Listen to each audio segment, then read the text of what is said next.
할렐루야. 귀한 수요일 전에 함께 하시는 여러분 가운데 주님의 은혜가 충만하시기를 축원합니다. 인류의 역사를 전쟁으로 표현을 한다면 인류 역사는 전쟁의 역사다라는 그런 말을 우리는 자주 듣거나 혹은 배우게 되죠.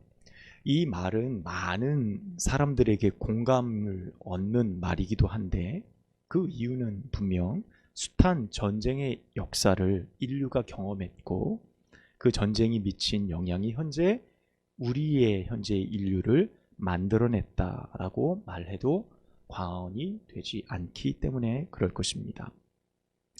과거 전쟁을 보면 언제나 패망하는 왕조가 있고 다시 일어서는 왕조가 있습니다.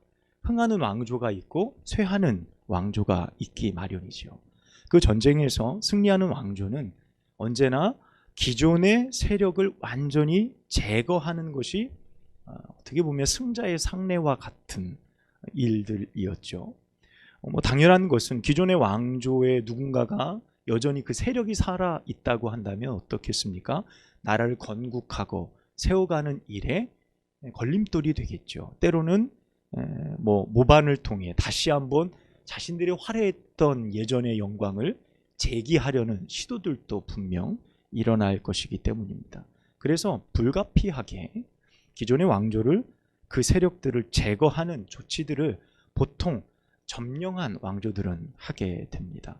심지어 그 나라, 언어, 그리고 역사까지 완전히 말살시켜서 그 나라가 존재했는지조차 모를 만큼 완전히 그 나라의 기록들을 다 없애버리는 일들도 있었으니 말이죠. 자, 이처럼 어떤 세력 간의 전쟁은 냉혹하고 정말 두려운 일입니다. 오늘 본문에서 우리가 말씀을 함께 나눈 내용은 지난주 또 그 지지난주 함께 나누었던 말씀의 연장선상이라고 할 수 있고, 특별히 우리가 지난주 함께 나누었던 말씀을 기억해 본다면 전쟁에서 승리케 하신 하나님, 복을 주시는 하나님, 그 내용을 우리가 다 거쳐와서 이제 오늘 본문을 바라볼 때 오늘 본문의 내용은요, 그동안 인류 역사가 쌓아온 전쟁의 역사의 흐름을 역행하고 있는 다윗의 매우 낯선 선택인 것을 우리가 알 수 있습니다.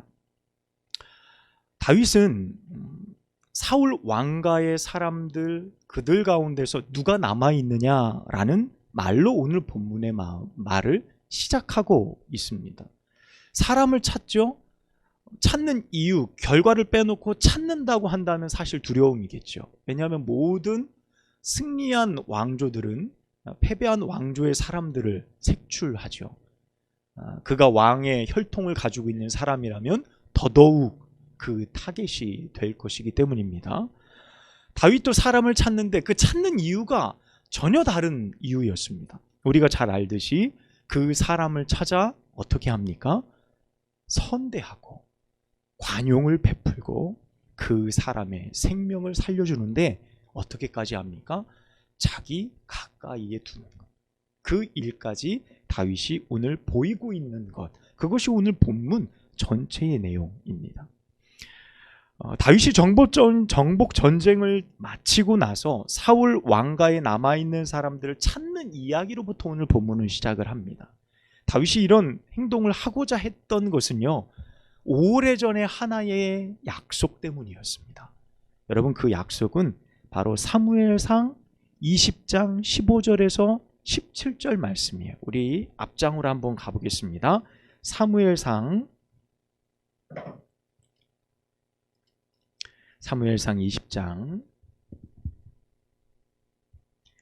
17절에서 15절에서 17절까지 말씀을 우리 함께 보도록 하겠습니다. 15절에서 17절 443페이지 정도 됩니다. 우리 함께 읽겠습니다. 여호와께서 너 다윗의 대적들을 지면에서 다 끊어버리신 때에도 너는 내 인자함을 내 집에서 영원히 끊어버리지 말라 하고, 이에 요나단이 다윗의 집과 언약하기를 여호와께서는 다윗의 대적들을 치실지어다 하니라. 다윗에 대한 요나단의 사랑이 그를 다시 맹세하게 하였으니 이는 자기 생명을 사랑함 같이 그를 사랑함이었더라. 아멘. 자, 이 내용은 어떤 겁니까?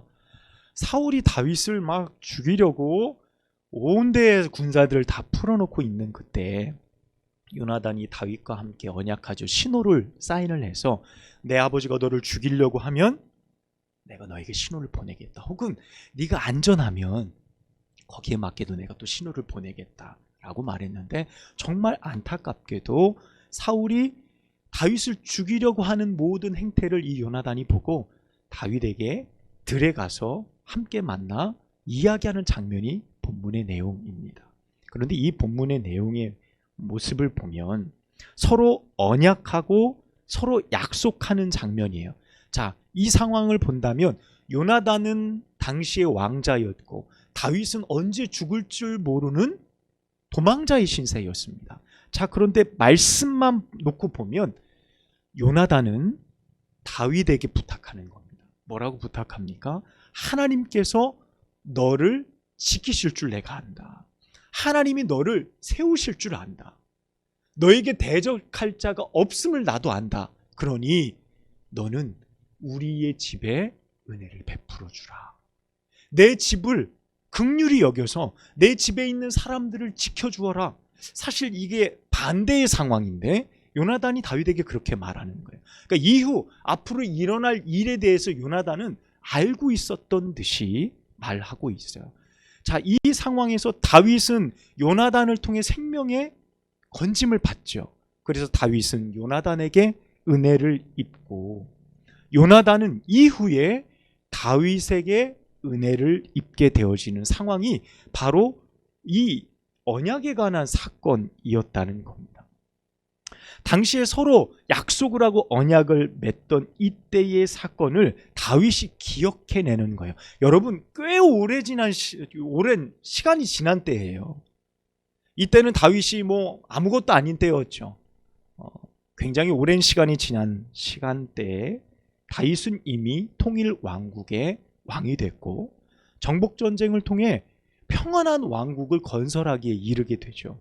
그리고 그 은혜를 갚기 위해 그 은혜를 기억하고 있는 겁니다. 이는 요나단과의 우정이지요. 그리고 그에게 입었던 은혜를 그에게 갚으려고 하고 보답하려고 하는 다윗의 섬세하고도 어떻게 보면 신실한 그의 인품을 발견해 볼 수 있어요. 그리고 요나단 아들 무비보셋에게 베푸는 선대함은요, 말로 끝나지 않습니다. 내가 너를 그렇게 해줄게 라는 말로 끝나지 않고 그 선대함이 너무도 적극적인 겁니다. 그 은혜를 갚는 것이 너무도 적극적인 행동이며 보답이었다는 것을 오늘 본문은 우리에게 말해주고 있습니다.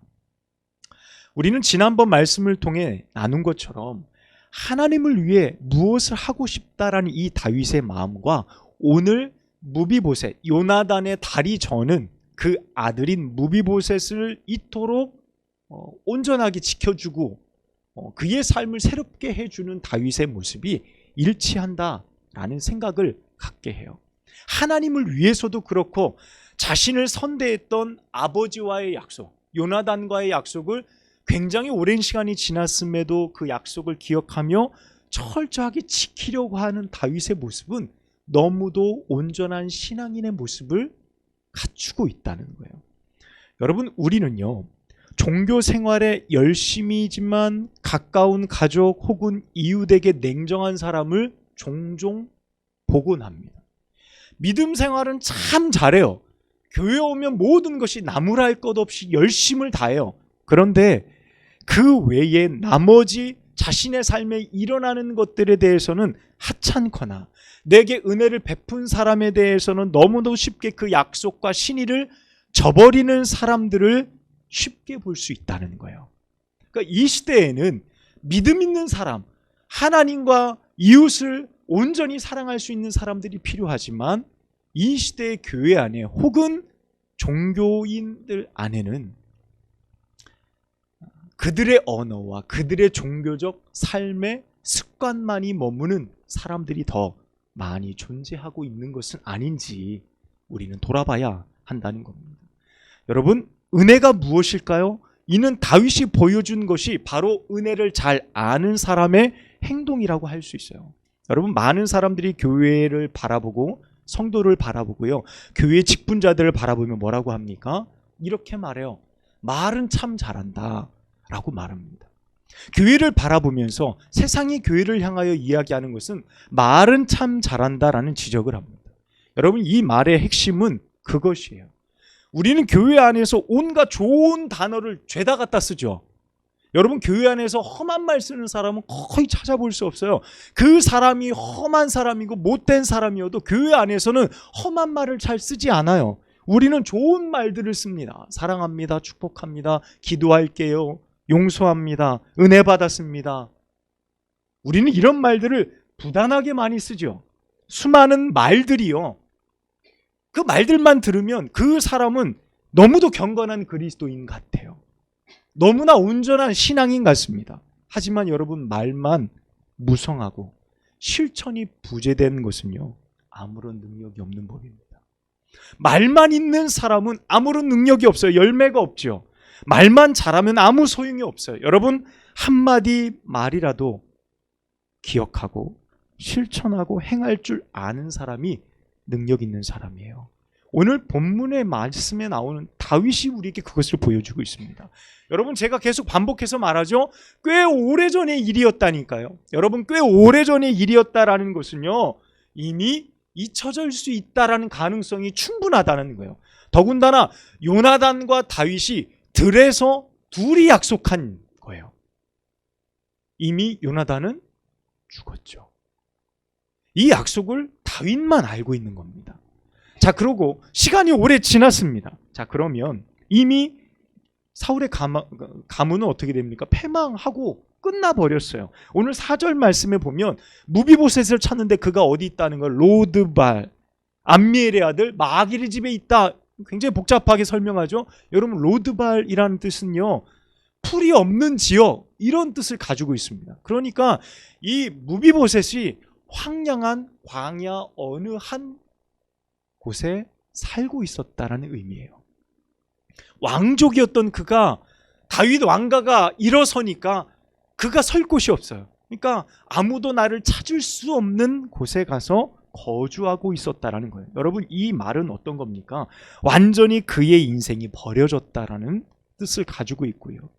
여러분, 꼭 이건 어떻게 느껴져요? 조선시대의 양반이었는데 양반 가문이 몰락해가지고 이도저도 아닌 상황이 된 것, 그의 가문이 완전히 끝나버린 것과 같은 상황을 이 짧은 말씀으로 말해주고 있는 겁니다. 자, 다 끝났어요. 누군가가 적극적으로 찾지 않고선 찾을 수 없는 곳에 그가 살고 있었어요. 이 말은요, 다윗이 굳이 약속을 지키지 않아도 된다는 거예요. 그 약속을 지키지 않아도 누가 뭐라 할 사람이 없다는 뜻이기도 하다라는 거예요. 여러분, 그런데 어떻습니까? 다윗은 이 모든 상황을 놓고 철저하게 그 약속을 준행하려고 애쓰는 겁니다. 여러분, 대부분 이런 상황에 놓이면 어떻습니까? 내 의무를 저버리는 경우가 허다하죠. 굳이 책임을 다 하지 않아도 관계없어요. 누가 뭐라 하지 않기 때문에 그렇습니다. 그런데 다윗은 누구보다 적극적으로 나만이 알고 있던 그 약속을 어떻게 합니까? 오늘 1절부터 2절, 3절, 4절 쭉 뭐라 그래요? 주변에 있는 사람들에게 알려주는 거예요. 내가 사실 예전에 이런 일이 있었다.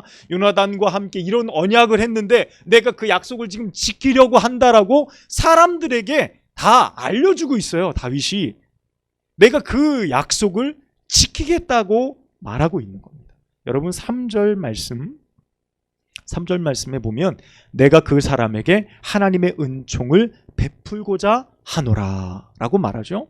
7절에도 보면 내가 반드시 내 아버지 요나단으로 말미암아 내게 은총을 베풀리라. 자, 사람들에게도 말하고 자기 주변에 있는 사람들, 그리고 데려온 무비보셋에게도 과거에 내가 너의 아버지와 언약했던 아무도 몰랐던 그 비밀과 같은 사건을 말해주고 있는 겁니다. 다윗은 이 약속을 이행하기 위해서 먼저 주변 사람들에게 알리고 자신의 의지를 피력하고 있는 것을 볼 수 있어요. 여러분, 말로 끝나지 않습니다. 스스로 약속을 행하기 위해 매우 중요한 방법들을 곳곳에 두고 다윗은 그것을 실천하려고 애쓰고 있는 것입니다. 여러분, 그리고 그 은혜를 갚기 위해 다윗은 적극적으로 행동합니다. 어떻게 합니까? 먼저 사울의 왕가의 소유였던 토지를 무비보셋에게 다 주는 거예요. 얼마나 좋은 땅들이었을까요? 얼마나 좋고 풍요로운 땅들이었을까요? 그 땅을 다 무비보셋에게 다 주고, 그에게 또 종도 주고, 그에게 필요한 모든 것들을 다 허락하게 되어집니다. 변방에 겨우 살아가던 무비보셋은 이제 다시금 재력과 힘을 소유하게 되는 겁니다. 그리고 왕의 상에서 왕자들과 함께 먹을 수 있는 특권을 허락하는 거예요.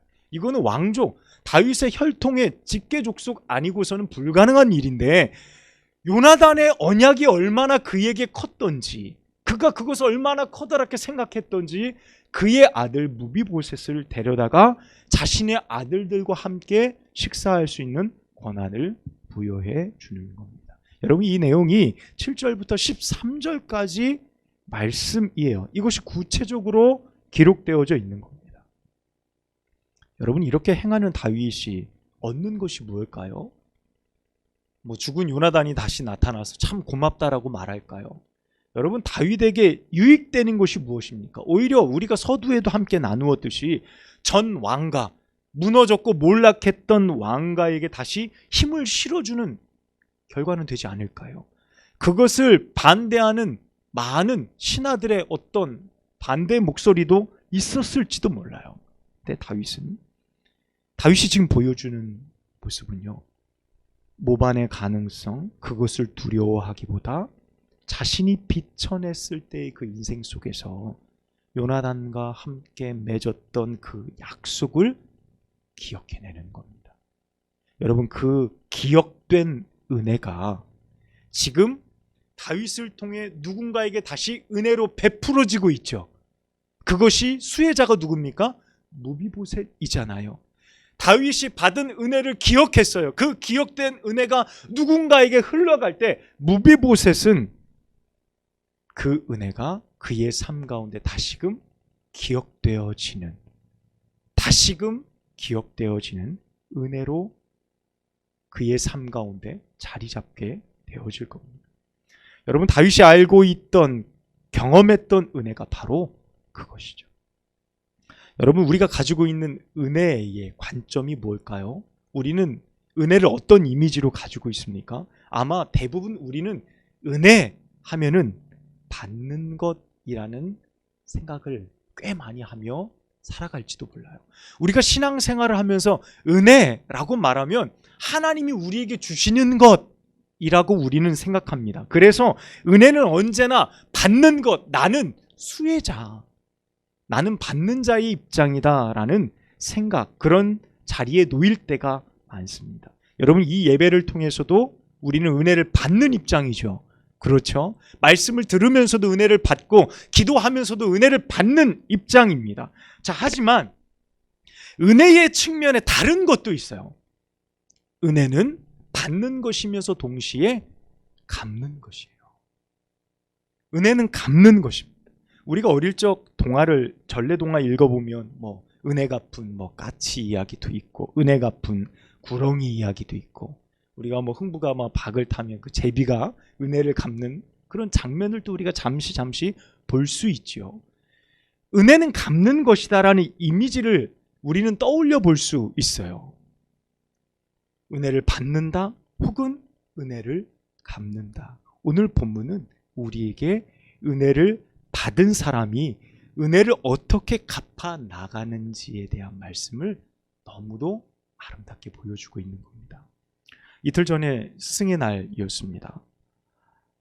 참 감사한 것은요, 제게도 스승님이 계세요. 저는 이렇게 내게 스승이 되실 분이 누구가 계실까 이렇게 생각해 보니까 박사과정에서 2분, 그리고 제가 어릴 적 저희의 교회를 담임해 주셨던 담임 목사님, 지금 목회를 하고 계신데 그 3분이 생각이 났습니다. 감사한 마음이 있죠. 받은 은혜가 있습니다. 그런데 돌이켜보니까요, 제가 받은 은혜에 대한 보답이 너무 없는 거예요. 여러분, 우리가 사는 시대가 참 좋죠. 누가 생일이다 그러면 카카오톡으로 이모티콘 하나 보내주면 생일 선물로 끝나는 시대인 거예요. 아, 축하해. 저는 그것이 좋기도 하고 간편하기도 하지만 너무도 가볍다라는 생각을 항상 합니다. 내가 은혜를 갚아야 돼. 소중한 사람에게 내 마음을 표현할 수 있다 그러면 무게감이 있고 조금 더 진중하고 조금 더 행동으로 내가 보여줄 수 있는 그 무엇이 필요하다라는 생각을 항상 해요. 그래서 내가 그분들에게 무엇을 할 수 있을까? 말만 뻔질나게 했지 실제로 내가 표현하고 행동하는 것들은 너무 없는 것을 알게 되는 겁니다. 스승의 날이 되니까. 그래서 조금 더 제 말이 아니라 말에서 끝나지 않도록 무엇인가가 전달될 수 있도록 적극적으로 이번 스승의 날은 내가 좀 보내야 되겠다, 그런 마음을 가졌던 기억이 납니다. 여러분, 은혜는 나의 형편을 고려하면서 베풀 수 있는 것은 아닙니다. 여러분, 때로 은혜는 내가 목숨을 걸어야 하고 결단해야 베풀 수 있는 것이라는 사실을 우리는 알아야 돼요. 우리가 아까 읽었던 사무엘상 20장 15절에서 17절 말씀에 보면 서로 어떻게 사랑했어요? 요나단과 다윗이 자기 목숨과 같이, 내 목숨과 같이 그 사람을 사랑하고 선대하고 서로 함께 언약을 맺었다 그랬습니다. 그 언약이 얼마나 끈끈한지, 언약의 대상인 요나단이 죽었고 시간이 많이 흘렀음에도 불구하고 다윗의 심장 가운데 그 언약이 깊이 새겨져 있는 거예요. 그것을 실천하기 위해서 정적이었던 사람의 자식을 데려다가 자기의 테이블에 앉혀 함께 식사한다라는 것이 가능한 이야기냐는 거예요. 여러분, 이렇게 은혜를 값지게 여길 수 있을 때 그 은혜는 누군가에게 또 흘러가 그 사람의 인생에 은혜를 새겨주게 되어진다는 겁니다. 내 인생에 누군가가 베푼 그 은혜가 기억될 때 또 나를 통해 그 은혜가 흘러가면 그 사람에게 그 은혜가 기억될 은혜로 자리 잡게 되어진다는 사실입니다. 여러분, 이 시대에 우리에게 베풀어 주신 하나님의 은혜는 무엇입니까? 너무도 당연히, 너무도 값지게 예수 그리스도의 십자가의 은혜, 그 은혜가 우리로 하여금 이 자리 가운데 있게 됨을 여러분 믿으시기를 축복합니다. 이처럼 은혜는요, 생명을 걸고 주어지는 거예요. 하나님조차도 우리를 사랑하시기 위해, 우리에게 참된 은총으로 이끄시기 위해 예수 그리스도를 우리에게 희생시켜 주시면서까지 내어주신 것이 구원의 은총, 은혜라는 사실입니다. 오늘 이 말씀을 들으며 여러분의 삶에 기억되는 은혜가 무엇입니까? 은혜는 받기만 할까요? 아닙니다. 여러분, 은혜를 받은 자는 오늘 다윗처럼 은혜를 갚을 줄 알아야 됩니다. 내가 갚을 줄 안다라는 것은 내가 받은 은혜를 명확하게 기억할 줄 아는 사람이기도 하다라는 뜻입니다. 여러분, 내가 반드시 그 은혜를 갚고자 한다면 여러분, 오늘 말씀을 기억하십시오. 은혜는 몇 마디로 끝나는 것이 아니에요. 은혜는 종교적인 말 몇 마디로 거창하게 포장해서 내 마음을 전달하는 것으로 끝나는 것이 아닙니다. 여러분, 은혜는 오늘 다윗처럼 적극적이고 모든 것들을 내어줄 수 있는 용납, 선대하는 선의가 그 마음 가운데 적극적일 때 가능하다라는 겁니다. 여러분, 조금도 내 것을 희생하지 않으면서 그 모든 것을 다 갚을 수 있다라고 생각하지 마십시오. 내 것을 내어주고 얼마든지 내 것을 포기할 수 있을 때, 그런 마음을 가질 때에 여러분, 우리는 은혜를 갚을 수 있는 자리에 설 수 있게 될 줄로 믿습니다. 여러분의 삶에 그 은혜를 갚기 위해 기뻐할 때 그것으로 또 누군가의 삶에 기억될 은혜를 흘려보내는 여러분의 거룩한 삶 되시기를 주님의 이름으로 간절히 축원합니다. 기도하겠습니다. 하나님, 오늘 우리에게 주신 생명의 말씀, 먼저 예수 그리스도의 거룩하신 그 희생이 하나님의 사랑의 은총이었음을, 은혜였음을 기억합니다. 하나님, 기억해낸 그 은혜가 내 삶에 너무도 커서 또 누군가에게 하나님의 은혜를 흘려보내고 그를 선대하고 용납하고 나의 행동으로, 나의 물질로, 나의 헌신으로 누군가를 섬길 때 또 그 사람에게 기억될 은혜가 되게 하여 주셔서 또 그 은혜가 누군가에게 흘러갈 수 있는 거룩한 축복이 하나님 이 교회 위에, 이 교회에 속한 모든 지체들 위에 함께 하도록 인도하여 주옵소서. 다윗을 통해 놀랍도록 역사하셨고 선대하셨고 하나님의 마음이 전달되게 하셨던 것처럼 주여 우리를 들어 하나님의 거룩한 은혜가 흘러갈 수 있도록 역사하여 주시옵소서. 예수 그리스도의 이름으로 간절히 기도하옵나이다. 아멘.